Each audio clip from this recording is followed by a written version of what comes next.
sekalian, mohon kesediaannya, keikhlasannya untuk menyebarkan ke sebanyak mungkin warga di seluruh Indonesia.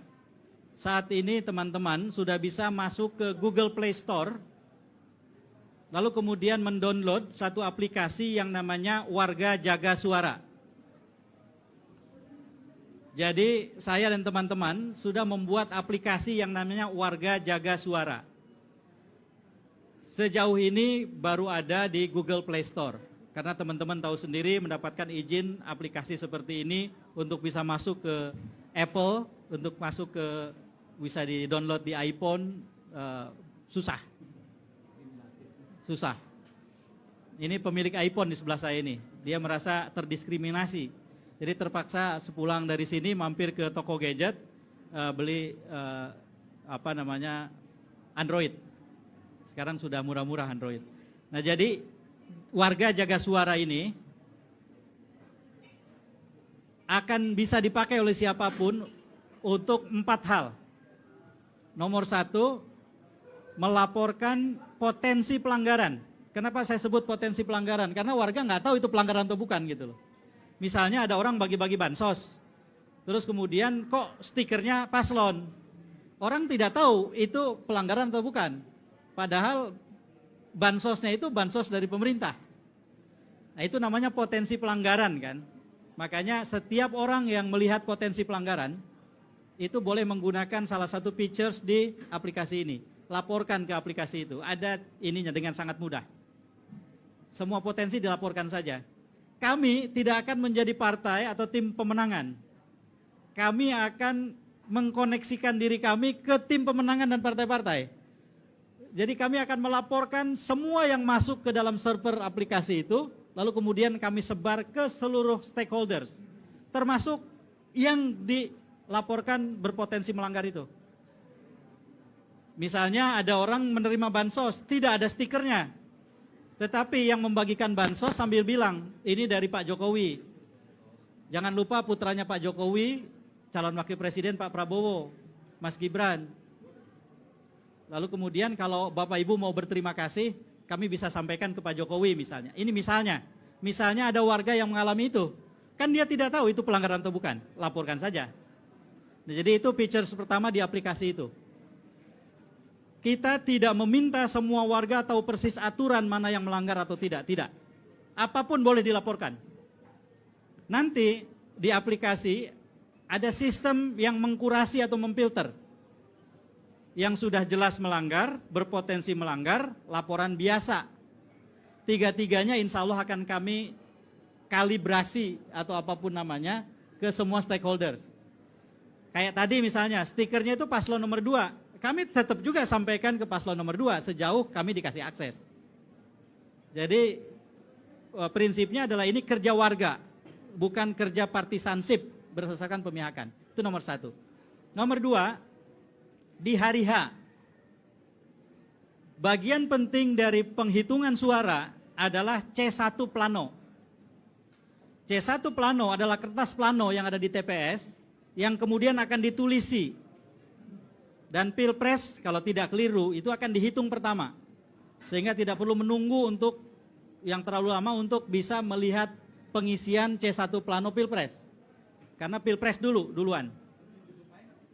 Lalu kemudian di situ akan dihitung. Pada saat selesai perhitungan, warga yang ada di TPS kami dorong, kami anjurkan memfoto menggunakan aplikasi itu C1 plano di TPS-nya. Maka langsung terkirim ke kami semua itu. Itu yang kedua. Terus ada yang bertanya, KPU kan menyediakan aplikasi khusus untuk memfoto. Sehingga C1 plano nanti ketika difoto pakai aplikasi dari KPU akan muncul nomor registrasi foto. Tidak masalah. Kami tidak akan menggunakan foto C1 plano itu sebagai alat bukti ketika ada dispute atau ada pertentangan di dalam rekap atau di MK kemudian, bukan. Ini adalah alat untuk melakukan perhitungan cepat berbasis warga. Bagaimana kalau di satu TPS ternyata banyak yang mengirimkan foto C1 plano? Tidak masalah. Karena tidak akan muncul menjadi perhitungan yang berganda.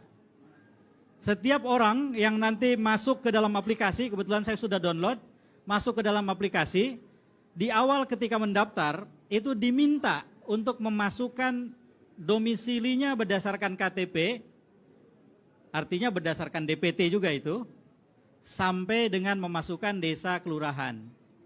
Sehingga ketika yang bersangkutan mengatakan TPS 19, itu dengan sendirinya masuk ke TPS 19 kelurahan atau desa tertentu yang spesifik.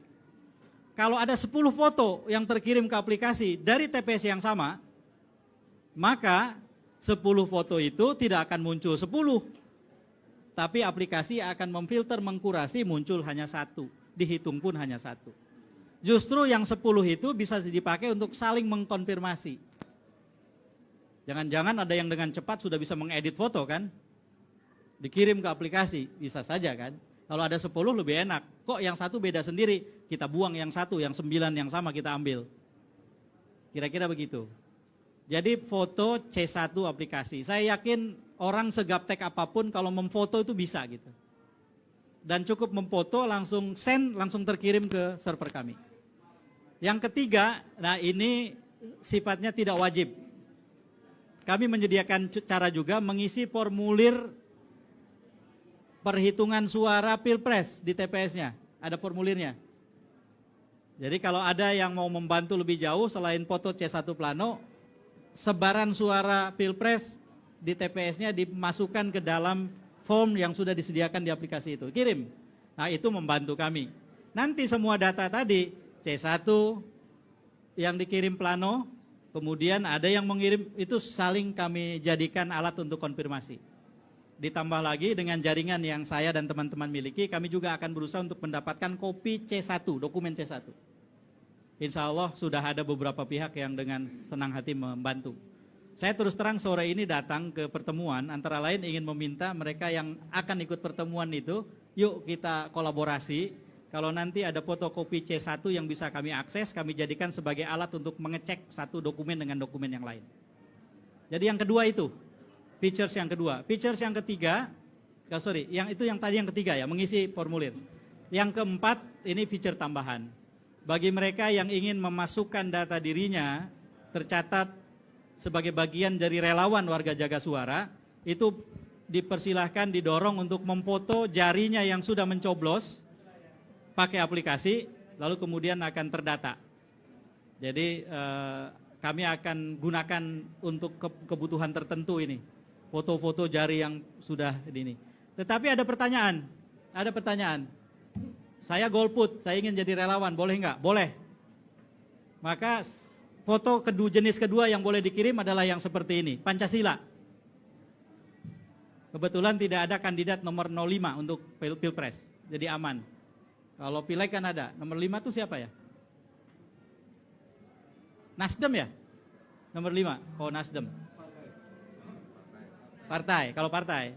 Kalau Pilpres kan tidak ada. Jadi kalau tidak mau memilih, boleh dengan jari 5 difoto, masuk aplikasi itu.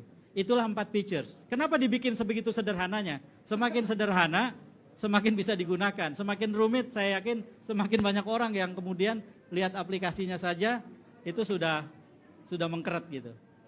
Nah jadi mohon bantuan dari teman-teman untuk menyampaikan ke sebanyak mungkin pihak.